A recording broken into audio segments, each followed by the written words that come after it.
Shalom Bapak Ibu saudari terkasih, sidang jemaat yang diberkati Tuhan. Saudaraku, kali ini saya ingin share tentang salah satu kesan dari perjalanan kami di kunjungan wisata yang lalu.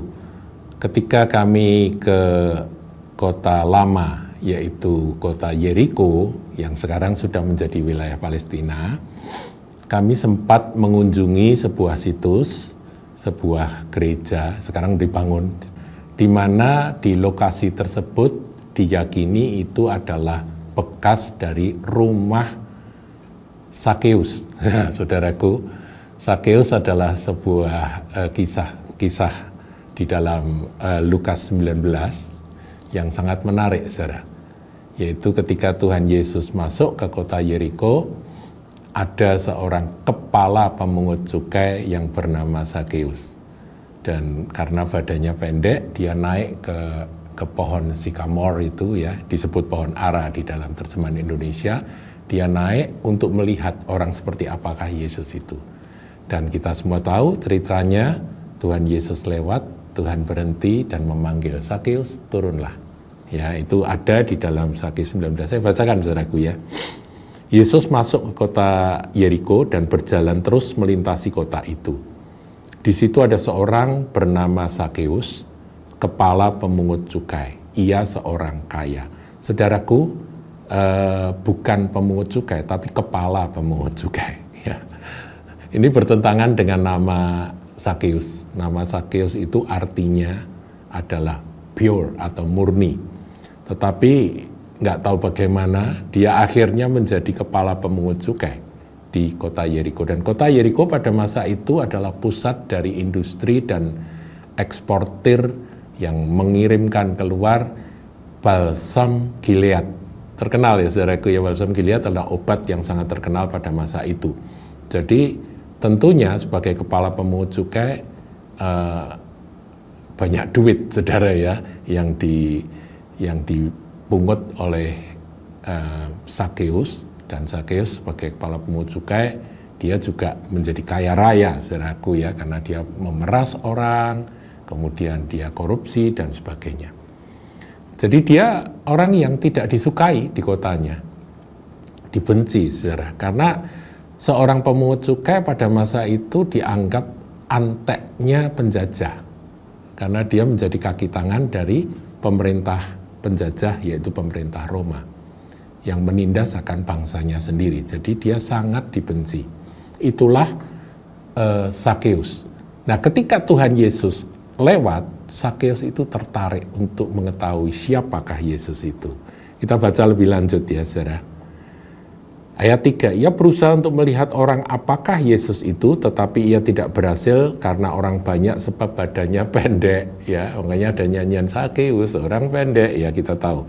Maka berlarilah ia mendahului orang banyak, lalu memanjat pohon ara untuk melihat Yesus yang akan lewat di situ. Sikamor, saudaraku, pohon yang bisa dipanjat. Ayat 5, ketika Yesus sampai ke tempat itu, ia melihat ke atas dan berkata, Sakeus, segeralah turun, sebab hari ini aku harus menumpang di rumahmu. Kaget, ya, Sakeus, ya. Ini orang kudus, orang suci, ini rabi, orang yang sangat luar biasa, kok mau numpang di rumah dia, orang berdosa. Kaget sekali. Lalu Sakeus segera turun dan menerima Yesus dengan sukacita. Berarti di dalam hati orang berdosa seperti Sakeus yang dibenci oleh banyak orang ini, ada kerinduan, saudaraku, untuk menjadi benar. Itulah hati manusia yang memiliki akan kerinduan untuk perkara-perkara yang kudus. Tetapi semua orang melihat hal itu bersungut-sungut. Katanya ia menumpang di rumah orang berdosa. Tetapi Sakeus berdiri dan berkata kepada Tuhan, Tuhan, setengah dari milikku akan kuberikan pada orang miskin, dan sekiranya ada sesuatu yang kuperas dari seseorang akan kukembalikan 4 kali lipat. Wow, pertobatan yang radikal sekali, ya. Kalau aku pernah meras, tak ganti 4 kali lipat. Kalau aku masih ada duit, setengah dari uangku itu akan aku bagikan pada orang-orang miskin. radikal banget saudaraku Sakeus ini pertobatannya. Perjumpaan dengan Yesus menghasilkan akan sukacita yang dia tidak pernah peroleh selama dia ngumpulin duit dari hasil dia sebagai kepala pemungut cukai. Kata Yesus kepadanya, hari ini telah terjadi keselamatan kepada rumah ini. Nah, rumah ini saudaraku, kalau saudara melihat gambar-gambar, ya ini coba tolong ditampilkan gambar-gambarnya. Sekarang udah jadi gereja. Nah, di gereja inilah saudaraku, menurut tradisi yang tentunya udah ribuan tahun ya, kebenarannya sampai di mana kita sulit untuk bisa menelusuri, tapi itulah yang diyakini turun-temurun. Ini adalah lokasi dari rumahnya kepala pemungut cukai yang bernama Sakeus. Dia begitu bersukacita. Tuhan berkata, hari ini telah terjadi keselamatan kepada rumah ini, karena orang ini pun anak Abraham, orang percaya. Sebab anak manusia datang untuk mencari dan menyelamatkan yang hilang. Ini yang harus kita pegang, saudaraku. Bahwa Tuhan Yesus itu datang untuk mencari orang berdosa seperti Anda dan saya. Nah, coba kita sedikit mendalami tentang tradisi dan kisah turun-temurun yang tidak tertulis di dalam Alkitab. Banyak orang bertanya, setelah Sakeus ini menjadi murid Kristus, bertobat menjadi murid Kristus, kok ceritanya hilang? Ya, dia kepala pemungut cukai di Yeriko, kemudian setelah itu bertobat dan kisahnya tidak muncul lagi, saudara. Karena memang Alkitab ini hanya mencatat bagian-bagian yang penting. Yang lain-lain terkadang kita anggap penting, tapi kok tidak tercatat, saudaraku ya. Nah, kalau kita telusuri, saudaraku, di dalam catatan-catatan kuno, Bapak gereja yang bernama Clemens dari Alexandria, dia lahir pertengahan abad kedua, tahun 150-an begitu. Clemens dari Alexandria ini, dia meninggal tahun 216 Masehi di Alexandria.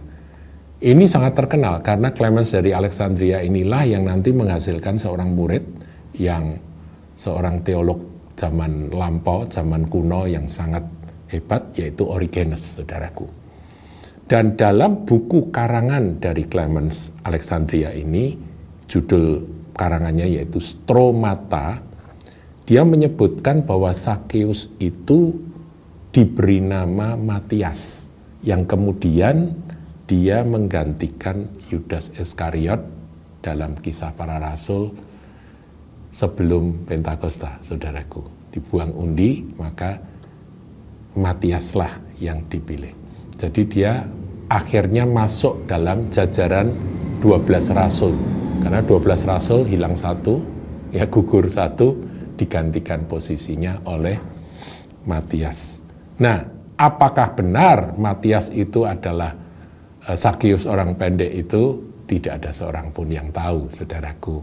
Nanti di sorga kita akan ketemu dengan Om Sakeus, ya mungkin dia sudah tidak pendek lagi, mungkin dia sudah jadi tinggi, karena di sorga terjadi penyempurnaan.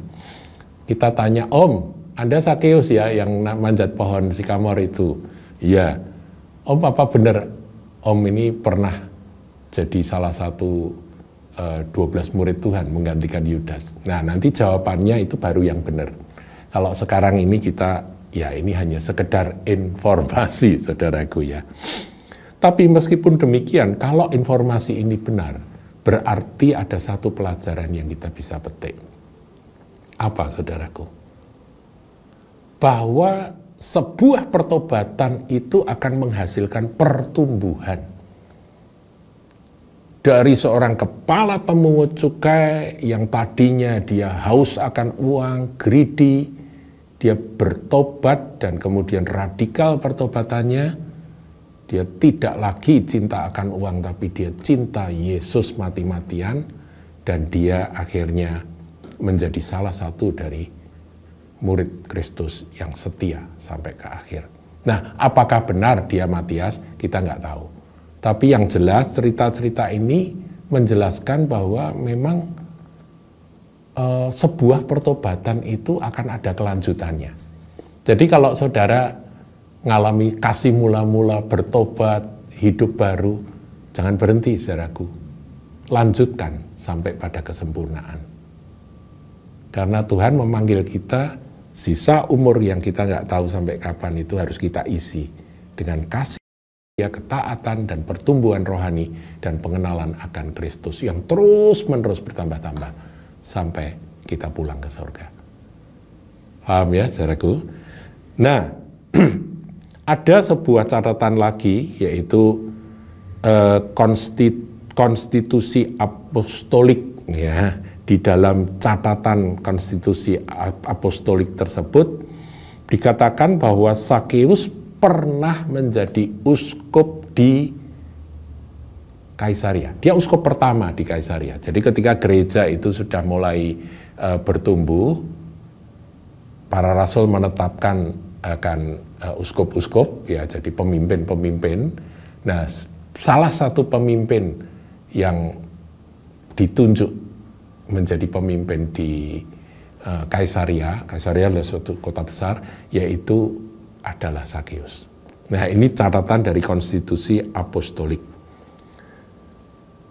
Setelah Sakeus nanti baru digantikan dengan Cornelius. Jadi Cornelius orang Italia, orang Romawi yang bertobat dalam Kisah Rasul 10 itu, dia juga sempat menjadi uskup di Kaisaria, menggantikan ini Sakeus. Nah, saudaraku, yang menarik di gedung gereja tersebut, ini gedung gerejanya bisa ditampilkan lagi. Di gedung gereja tersebut ada yang katanya ini memang kebiasaan kuno, ini memang aneh-aneh saudaraku ya. Ada satu tempat ya, cukup dalam begitu, kayak sumur begitu. Di dalamnya itu tersimpan tulang-tulang dari Sakeus dan keluarganya. Tulang belulang yang sudah umurnya sudah berapa? 2000 tahun ya saudaraku ya. Nah, itu fotonya bisa ditampilkan. Sampai terjadi perbantahan itu benar tulangnya Sakeus apa enggak, ya saudara, enggak ada yang bisa membuktikan. Tapi itulah tradisi dan yang diyakini oleh beberapa orang. Tapi yang jelas Sakeus memang sudah bersama dengan Tuhan, rohnya, tubuhnya menanti hari kebangkitan. Entah itu atau bukan, saudaraku ya. Demikian saudara. Nah, di gereja tersebut juga ada katanya tulang dari Lazarus. Nah, kita tahu Lazarus kakak dari Marta dan Maria yang menjadi murid Kristus, yang mati 4 hari kemudian dibangkitkan. Tapi dia mati lagi kan saudaraku ya, setelah dia melayani Tuhan, dia mati dan tulang-tulangnya itu disimpan di gedung gereja yang sama dengan tulang Sakeus tersebut.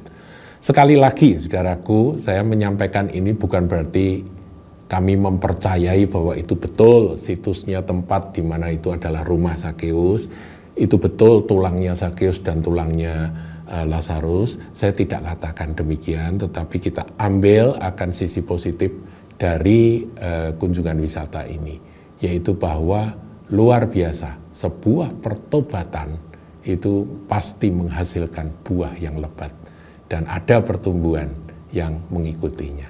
Tuhan Yesus memberkati.